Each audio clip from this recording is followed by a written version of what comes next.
Welcome. Today we're going to look at how webSAM covers all key aspects of the customer journey. And we'll start this journey by booking in a new job.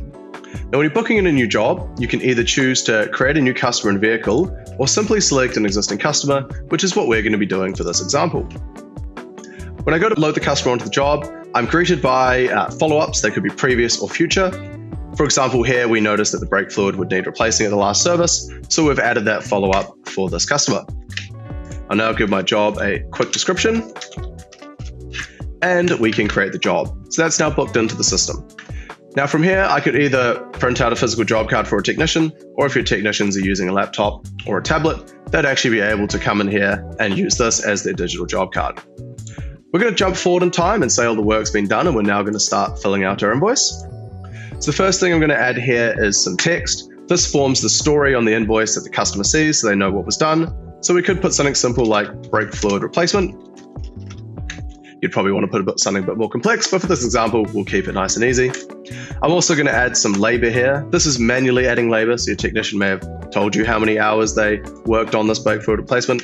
However, you can have them time clock in webSAM, so they can actually clock their hours directly onto the job, which gives you a more accurate reflection of how much work's been done. Like any job, we're also going to add some parts. So I'm going to add some brake fluid, and I can see here I've got some brake fluid in stock. I can simply select it, add the quantity, let's say 4.5 liters, hit save, and now that's on the job. So that's our brake fluid replacement done. I'm also going to add a service here, but for the service, I'm going to add a job template. I simply click down here and select job template. You can think of these as pre-saved jobs that you've already set out in advance, very standard jobs like our smart service here.